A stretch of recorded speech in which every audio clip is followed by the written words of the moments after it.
Le plus souvent, quand j'étais près de toi, il n'y avait aucun mot pour décrire ce que je ressentais.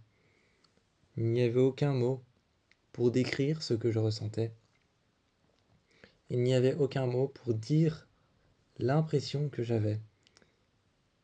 Mais ces mots, je voulais les trouver. Je voulais au fond de moi les trouver. C'est pour ça que je te regardais. Parfois, quand je levais la tête et que je te regardais, et que toi tu baissais la tête et que tu me regardais avec un sourire, tout en passant ta main sur mon torse, en la descendant jusqu'au bas de mon ventre, et que tu posais ta main sur mon attelle, même si j'avais mal, la douleur disparaissait immédiatement, car j'étais couché contre toi. Tes mains contre mes bras, tes mains contre mes côtes, ma respiration qui était toute légère, les battements de cœur que je sentais frapper contre mon dos, et ta respiration à toi, ta respiration, tes poumons que je sentais se gonfler et appuyer contre mon dos, contre la peau de mon dos. Je pouvais sentir ça. Et rien que ça, rien que ta présence contre moi, ta main sur mon attelle, faisait disparaître toute la douleur. Je n'avais besoin de rien d'autre que toi. À ce moment-là, à ce moment précis, quand tu as posé ta main sur mon attelle, j'ai vu disparaître la pièce entière. J'ai ouvert les yeux, je m'étais endormi sur toi et j'ai ouvert les yeux. La pièce entière avait disparu. Comme tu avais posé ta main sur mon attelle, sur mon genou, je me suis souvenu d'une seule chose, le sang versé et le sang coulé, qui avait coulé pendant l'accident. Je me suis souvenu du bruit de la disqueuse, de l'accident en lui-même, mais les images étaient floues. Elles étaient floues et je ne pouvais pas marquer l'image. Je ne pouvais pas marquer l'image comme on marque une toile de sa signature. Je ne pouvais pas marquer l'image. Je ne pouvais pas mettre un point d'honneur dessus, à dire c'était l'instant, c'était le moment, ou c'est ça qui s'est passé. Je ne pouvais pas car tu étais là. Tu m'empêchais d'y voir clair, tu m'empêchais d'y voir clair dans mon cauchemar. Chaque fois que la nuit, tu te remettais un peu plus contre moi, dans le lit, et que tu redressais la couverture non pas sur toi, mais contre moi, sur moi.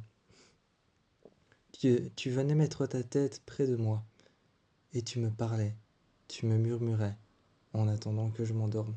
Et tu savais quand j'allais m'endormir, tu le savais. Tu savais quand j'allais m'endormir, c'était quand je me tournais sur le côté, et que j'appuyais ma tête un petit peu sur le côté, à tel point que je pouvais sentir le vide du matelas, juste à côté. À ce moment-là, tu savais que j'étais endormi. Tu t'appuyais un petit peu contre le matelas et tu regardais juste au-dessus de moi. J'avais les yeux fermés. À ce moment-là, tu te mettais à côté de moi. À côté de moi, tu étais en train de dormir.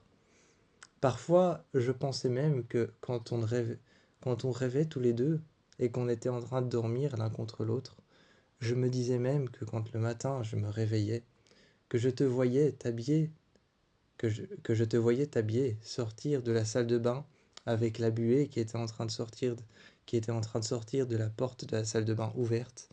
Je me disais que cette nuit-là, si tu ne disais rien, que tu ne m'avais pas réveillé, que tu étais parti prendre ta douche et que tu étais sur le point de descendre, de te préparer un café, et très certainement de m'en préparer un aussi. Je me disais que c'était parce qu'on avait échangé nos rêves cette nuit-là. Cette nuit-là, soit tu étais apparu dans mon rêve, et moi j'étais apparu dans le tien, soit toi tu étais venu dans le mien, et moi dans le tien. Ou alors nous avons tout simplement tous les deux rêvé de la même chose. Comme si nous étions tous les deux connectés, comme s'il y avait eu une connexion entre nous deux cette nuit-là, et que nos rêves, le rêve que moi j'avais fait, s'était déchiré en deux parties, et que je t'en avais donné une. Que je t'en avais donné une, que tu l'avais gardée précieusement. Et ce matin-là, en te levant, tu n'as pas eu besoin de venir tous les jours à côté de moi comme tu le fais, de m'embrasser, de me tenir par le cou et de poser ta main dans mon dos et de me demander de quoi j'ai rêvé ou si j'ai bien dormi. Non, tu n'as pas eu besoin. Parce que ce petit bout de moi-même, ce petit rêve que je t'ai donné, quand tu m'as regardé ce matin-là et que tu es venu près de moi, tu m'as embrassé et tu m'as regardé. Et j'ai vu dans tes yeux. J'ai vu ce regard scintillant et pétillant qui voulait dire que tu savais de quoi j'avais rêvé. Comme si tu avais lu sur mes lèvres et que je n'avais pas eu besoin de parler. Même mes lèvres n'avaient pas bougé. Tu le savais. Et c'est ces moments comme ça. Quand je les partage avec toi, le matin, je suis arrivé juste devant la cuisine américaine et j'ai pris ma tasse de café. Je suis venu à côté de toi. Je me suis posé encore une fois contre toi. L'intérieur de la maison était complètement éclairé. Je t'ai regardé, tu m'as regardé, et ce simple regard nous a montré à tous les deux que nous avions échangé un rêve.